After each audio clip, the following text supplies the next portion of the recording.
Welcome to this video on UFC 2025. Who has been the best fighter in each division this year? I'm going to go through each division, talking about each fighter who's been best, talking about some of the fighters likely in each division who could be there, but talking about who's probably been the best and the reasons why.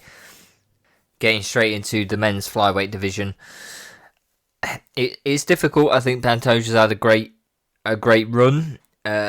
But I think if you look at 2025, who has been the best and who has really come up and now got the championship, I think you've got to go with Van. I think, look, he won it. It was a quite controversial decision to win it. You know, it looked like his arm came out of his socket or in some way for Pantoja.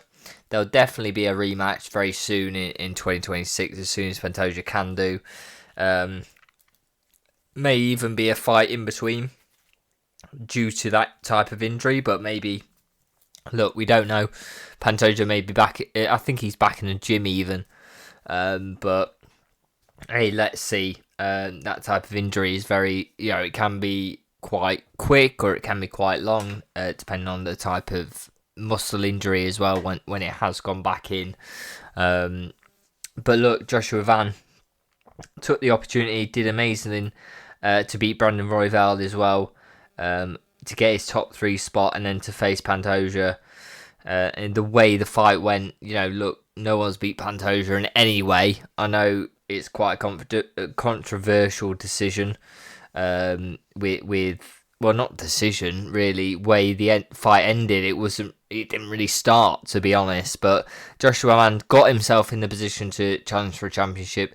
And look, he did throw Pantoja to cause that injury. So look, as much as you can take away from Joshua Van, he did cause it. He's young. He's come up the ranks. He's done well against other top 3 fighters in 2025, and I think you have to give him that he has been the best fighter in the flyweight division this year. I think no one knew him in 2024 really, if you're a casual fan.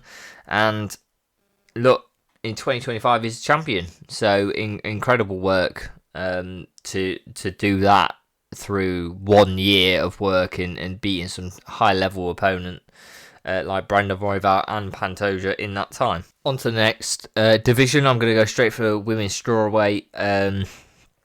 I think it's pretty easy for this division. I think Zhang is the best strawweight. She may not be champion now, but look, no one was really challenged her before she went up to challenge Shevchenko at women's flyweight. She is the best there. At that weight, she is the best. She will go back down now. I think she'll have a fight with the current champion, win that decisively. I don't see any other way that going, and regain the title. Really, the only reason she was doing this super fight partially, and why the UFC really allowed it as well. The nowadays they're sort of going with the point of view of jumping divisions isn't really what they want. They want, it's happened a lot this year in saying that, but look, until you clear out a division, what's the point?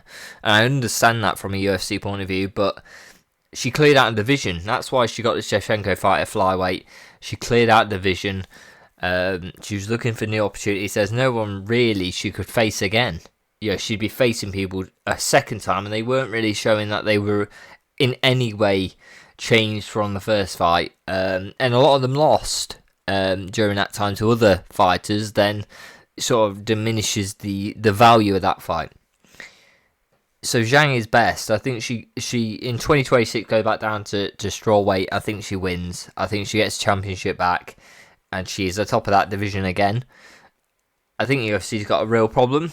On a second note, with that division, look, who is going to challenge Zhang in that division? I think it's very hard at that weight. I don't really see anyone who's really positioned themselves to be a real challenge for Zhang and really shown that they are at that level. But we'll find out in 2026. But look, Zhang for 2025, definitely strawweight, women's fighter. Men's bantamweight, I think it's tough. You've got really 2 picks in this. Is Peter Yan, after winning the championship from one of the most dominant bantamweight fighters we've ever seen at championship level, being a champion, if not the most dominant.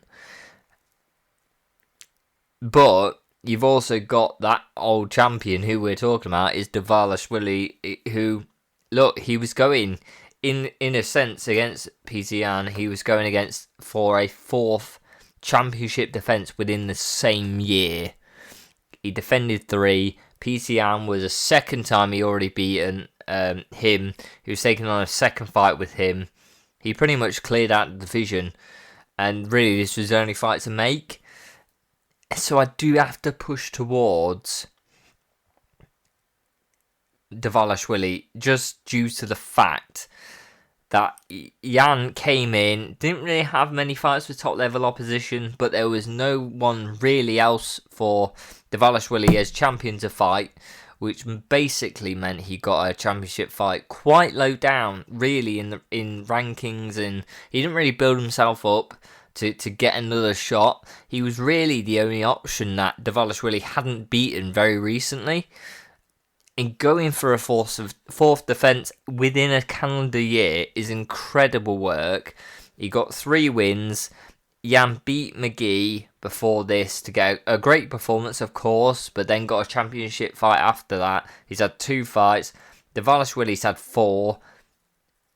I think Dvalishvili, look, you're going for records. You're going for, a record that can't be beaten. 4 defences in 1 year is incredible work to win 3 out of them 4, and really cleared out the division before that.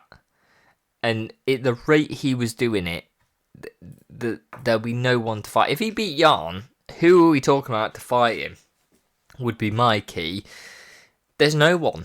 There's no one in the division who's really shown or really fought anyone to go, actually, they've changed that they could be a match. Which is a scary point when Dvalishvili comes back and faces probably a rematch for Yan. What if he wins? If he wins against Yan, what happens? Because clearly he's already beaten everyone. Clearly no one's really positioned themselves as a new up-and-comer, or I've changed, I'm a lot better now to beat him. It's scary. If Yan wins, look, there's Sean O'Malley, who's beaten him before. He comes back into the frame and everything else, but he's been that dominant. It's a scary point to see what Dvalishvili, if he beats Yan in 2026, but I think there'll be a rematch, a third fight between the two. Now, what does he face? And I think, look, he has had a much better 2025 than Peter Yan. Yes, Peter Yan won 1 fight against Dvalishvili, which is incredible work, an incredible fight. But he had 3 title defences, and if he got that 4th, if he beat Peter Yan, which was a competitive fight, it was a competitive fight, he would have made history firstly, and there'll be no one really for him to face in that whole division, which is incredible work for a fighter. And to go for greatness in this year, I think you've got to give it to him. I've got to give him that he has been the best bantamweight fighter this year. On to the next division, women's flyweight. So look, Shevchenko's come in. I think it's easy for this one. I don't think there's any challenger. Again, sort of like Zhang. Whole fight was based on they beaten pretty much everyone in the division you could ever think, and every fan could ever think could beat the champion. So they make a super fight between women's strawweight and flyweight. Have a fight that actually brings fans to the table and goes, oh, this is interesting of a fight. All based on both fighters. And again, we're talking about Shevchenko here, clearing out the division basically at flyweight and no real challenge. Also, the upcoming fighter of Zhang beating her in decisive fashion to the point where it goes, I don't want to see Zhang at flyweight again. There's no point. Shevchenko clearly beat her decisively over 5 rounds, clearly. And there's not, size is a problem there as well. And Shevchenko is too dominant at that weight, and we don't need to see it again, which shows how dominant Shevchenko is. Okay, that might not all be in this year, but in this year has shown again nothing but dominance in that division, which is clear to say she has been the best fighter of 2025 in that flyweight division. Getting up to men's featherweight now, I think the first thing we've got to know is Leon Murphy. I think he's done Lerone Murphy, sorry. He's done well. I think he's done very well in 2025. He's up and coming. 2026 could be a big year for him. But look, he hasn't, and I want to make this clear, he hasn't faced enough opposition at that top level to really get into the conversation of this. I think he needed some more fights at that top level, which he'll probably get in 2026. And it'll be a bigger part, and clearly in the year I may be talking about him again. He's a great year, but the opposition just hasn't been at that level to really consider him as that 2025 fighter of the year for featherweight. I think it's hard, and you'll see this in a couple of divisions now. I'm finding it very hard to say who it is. I think you've just got to go for the person who's beat someone at that top level, because there's so little activity at that top end of this division at featherweight this year. I think you got Volkanovski at champ, who's only had one fight against Diego Lopez, who he beat. Diego Lopez, again, has only had one fight against Volk, he's lost. Topuria has is not fought in the division really at all. Well, he hasn't fought at all at this year, so that's another point where you can't really consider him because he's not even fought at the weight, even though he's probably the best at that weight at this point. I think it's very hard. I think that then pushes you towards who at that top level has actually won the fight to get a championship. It's Volkanovski, and I think you have to go with Volkanovski. He beat Diego Lopez, who was up-and-comer, coming up, who everyone was nervous about. He had some great wins. Volkanovski regained his championship against him after Topuria vacated the belt.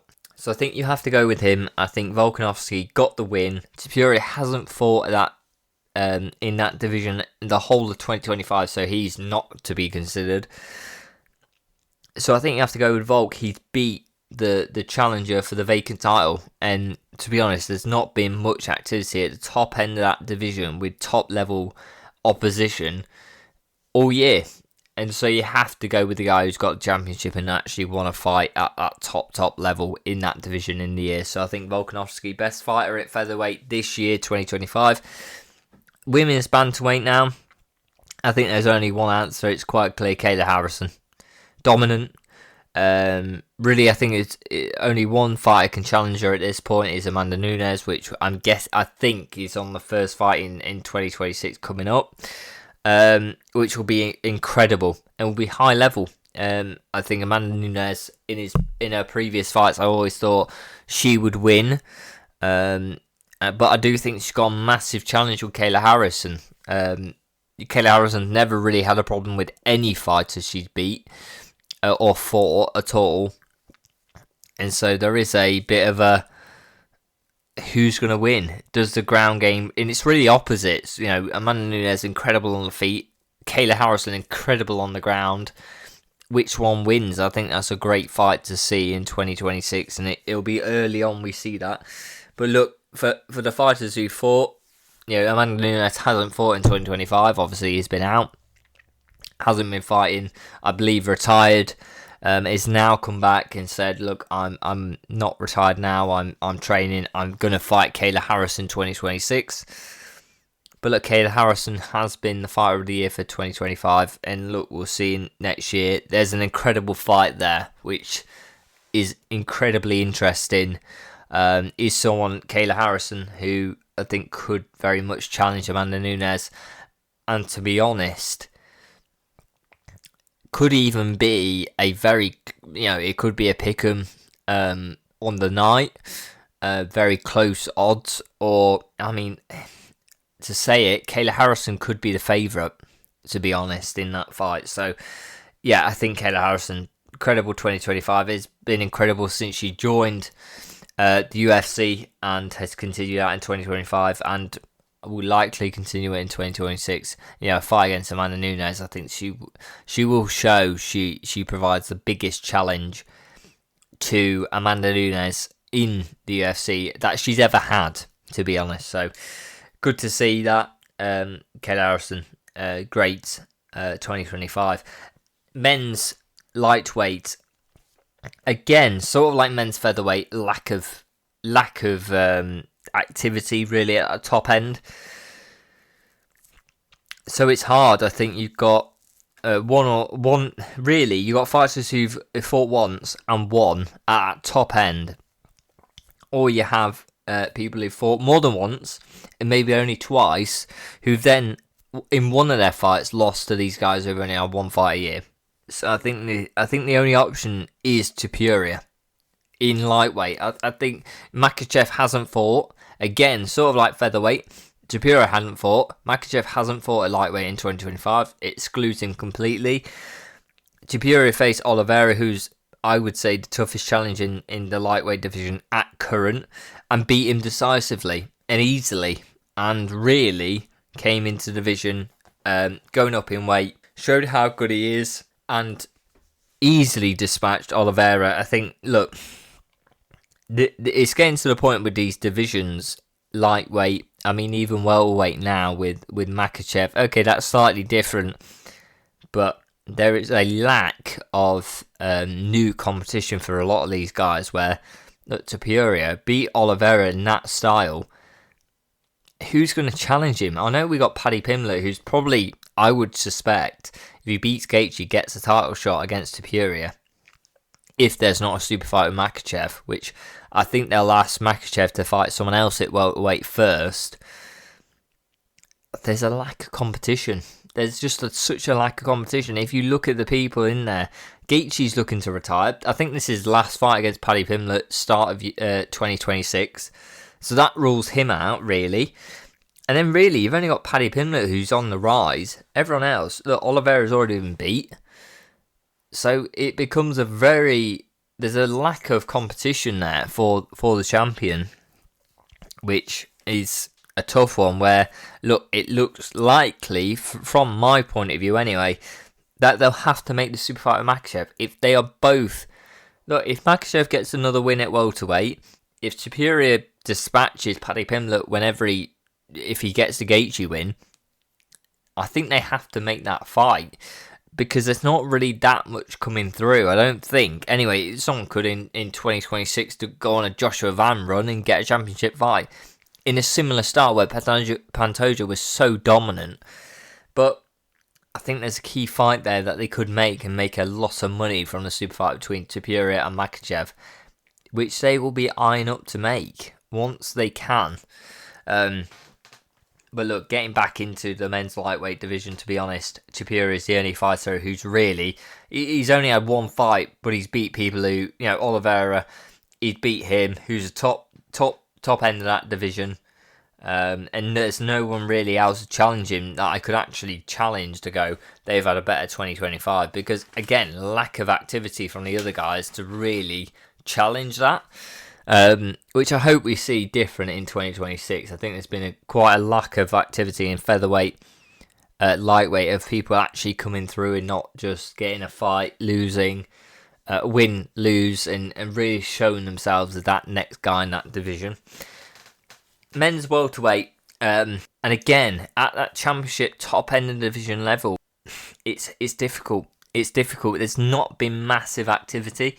I think this is why it's so impressive, and why the reason I went with Dvalishvili for the bantamweight title, because he went to go for 4 defensive within 1 year. We're talking about people who've had 1-2 fights, and the people who've had 2 fights have lost one at that championship level. Look, Makhachev, dominant performance against Jack Dalla Maddalena, came up in weight as well. I think you've got no one else really that you could even consider at that top level to go, they've got a shout. So in that division, at least, I think Makhachev gets it done. I think he's going to be a dominant champion in that division. I think he will be, and that's a point where I think there may be even a Duplessis fight before a Topuria fight, but I think Makhachev is just too dominant. I think he's dominant at welterweight. I think he's dominant at lightweight. I think he beats Tapuria. I think he's the bigger guy.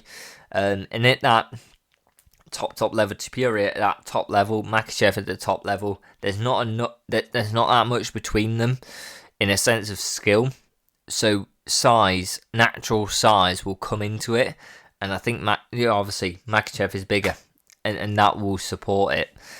But yeah, Makhachev gets a welterweight one. I don't think there's any contenders really that have really shown anything in 2025 to really change that, even though he's only had one fight. And okay, he's won the championship, but he's only had one fight. On to men's middleweight. Chimaev, such a dominant fighter. Only had one fight in 2025 though, and really a lack of fights in general for a good while. I remember when in COVID, I believe it was, he was in the Apex fighting 1 week, fighting another week. He was doing incredible amount of fights and just going through people. But look now, this year, 2025, last year, the year before, that has definitely slowed down massively slowed down. And I do think that hurts him when we talk about 2025 performance. Imamov, you've got a great fighter who's had 2 fights, beating Adesanya beating Barcelos in a very dangerous up and coming fight. Very very dangerous fighter. Took the fight, beat him over 5 rounds, beat Adesanya, old champion.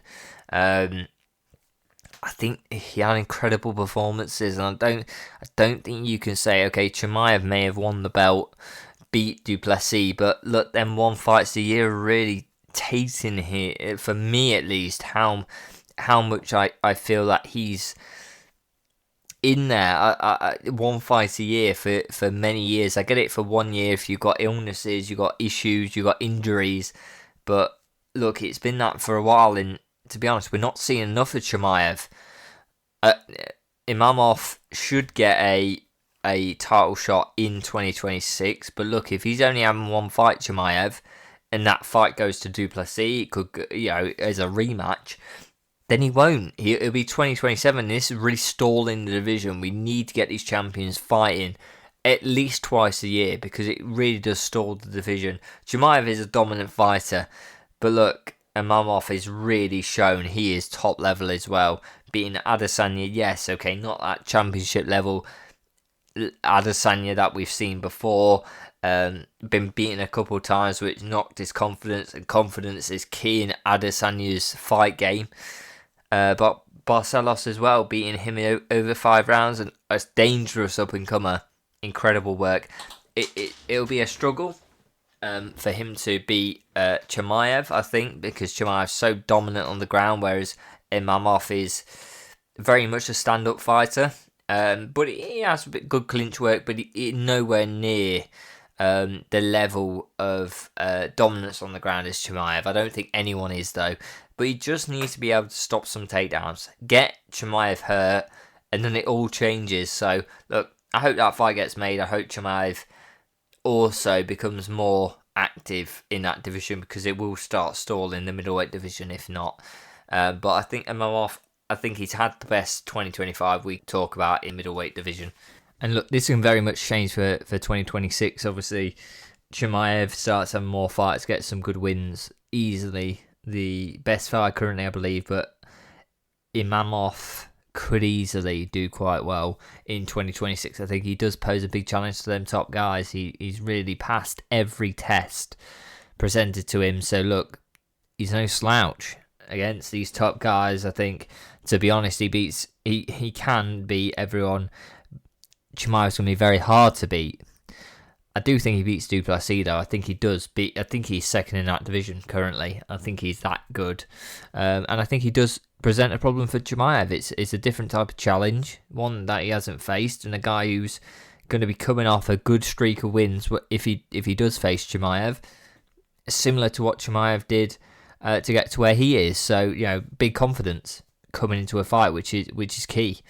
And I think in that middleweight division where you got Duplessis obviously winning the belt, he's had tough fights. He hasn't really made it that convincing against a Chimaev. He's running through people. the confidence is on the challenger for sure. So, look, Imamov's going to come in with a similar level of ability and a different ability in a sense. He's going to be a lot better on the stand up, and if he can stop the takedowns, he can do quite well.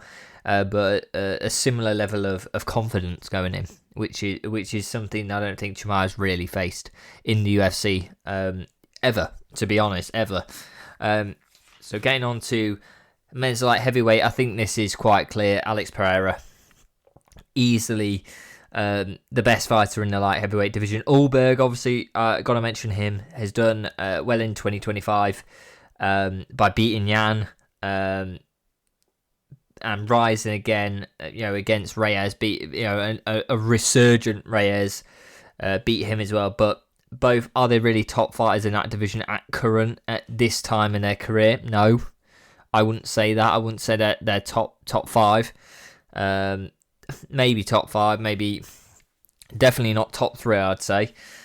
And Alex Pereira avenged his loss in dramatic fashion. Round one, beating Ankalaev how he did with a KO.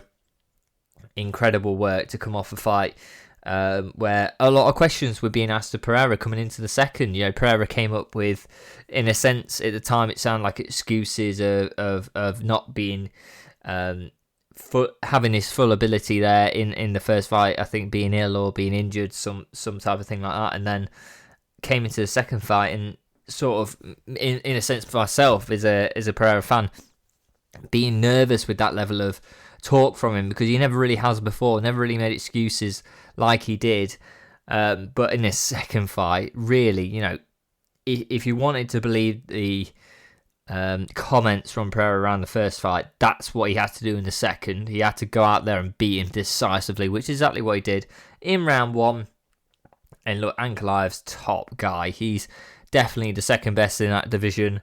I think Ulberg may fight him sooner rather than later. Ulberg may even fight Pereira straight off the bat, because Ankalaev's now been beaten in decisive fashion. I don't know who really wants to see that again as a third fight. And I think the Ulberg fight is actually, for me at least as a fan, the more I'm more likely to tune in. I want to tune in more for an Ulberg fight versus an Ankalaev 3 fight. But look, Alex Pereira, definitely best fighter in 2025 in the light heavyweight division. Dominant, as he always has been, but puts on them displays of utter brilliance in the UFC. And look, going to be one of the best of all time at light heavyweight for sure. And one of only very few to go from middleweight to heavyweight and do as well as he has and win championships in both. And look, he's running around the light heavyweight division. If he beats Ulberg, who else is there? I don't see anyone, which is the key. And I think super fights await, whoever that may be, Aspinall, John Jones if he comes back. I think super fights are needed for Pereira, because that division getting very thin, and there's not much at the top end for Pereira to really get, and fans to get excited about as well. So look, Pereira done amazingly well. On to the last division, heavyweight. First comment, Tom Aspinall and Garn obviously going for one fight this year, and no contest after an eye poke by Garn on Tom Aspinall. Tom Aspinall obviously still, in a sense, recovering from that. Seems quite a bad injury, incredibly bad injury to the eyes of a fighter, and how much he recovers and stuff is still unknown. Very sad, really. But look, both no contest, no other fights other than that for both. Out of the conversation in the sense of it, to, I would say, top end of that division. Not in the conversation. I'd say, look, Tom is definitely the best in that division by far. If I had to say a second though, is it Garn? I don't think it is. I think it's Volkov. Volkov is better for me. He beat Garn in their fight, which then Garn then got the Aspinall fight after that. Volkov, look, to be honest, the only fighter who's really fought at any point this year and beat a top guy, which he beat Almeida, who is a number 3 currently, which is brilliant. Great fight, good win. I think he deserved to win that fight. I think you look at another person in Pavlovich, 2 fights, 2 wins against 2 big hitters, but really below the top level at heavyweight for sure. And I don't think you can really say that. Would any of them top guys? Would Volkov? Would Almeida beat them guys? Yes. So I think that's obvious. I don't think you can say that's that gives you a good enough claim. You may have more fights than, say, Volkov, who's only had 1. But look, that top level, the opponents weren't there. I think Pavlovich needs that next level to really show any claim on this. Garn, obviously, same as Aspinall. 1 fight, no contest, so no answers there. Acosta, 3 fights in 2025, but lost 1 to Pavlovich. And then lower level fighters after that. So look, Pavlovich isn't really in the conversation for me. Neither is Acosta, even though he's got a good amount of fights. And to be honest, won a few more fights that in the heavyweight division just seems lacking at current. There's not many fighters who are firstly willing to do more than, in a sense, 1 fight or 1 fight a year. And if they're doing more than that, then they're not facing top opposition / they're losing. So we need some fresh blood in there, or someone to really push above the rest in that midfield, in a sense of the mid-table in the rankings for the heavyweights, because really, how much is there to get excited about at current? I don't think there is. I think an Aspinall face off against Garn again, okay, that's exciting. But everything else, really, I don't see much. Hey, look, Pavlovich starts doing well again, but yeah, you need someone to really push and show something, I think, in 2026, because it's getting a bit stale. Almeida, another fighter to consider, fought twice, but one of them being a loss to Volkov, which I think, I said earlier, which I think really... That's my reasoning. If you think about what I've just said, people who fought more than once, Acosta, he's lost to Pavlovich, so I'd say Pavlovich is above him. Pavlovich, two wins against 2 big hitters, so 2 fights, 2 wins, but again, not at that top level, so really discounts him. And really, then you got Tom Aspinall, Garn at top end of that division in the rankings. Them 2 are no contest, so they're out of it. So there's 2 fighters. There's Volkov and Almeida, and one of them won the fight in this year against the other. So it becomes a quite easy decision to get Volkov in that best fighter in heavyweight for 2025. I would like to see more activity in heavyweight, though. And some of these other divisions, I think I said earlier, key get some activity in these fights. And look, Paramount's coming in, they're going to want to see some shows. So look, I do think that changes this year for sure, especially with this new deal coming in. But especially in heavyweight, we may even need new fighters, new signings. And look, key one, Ngannou sounds like he wants to come back. Dana White's not really entertaining it at all.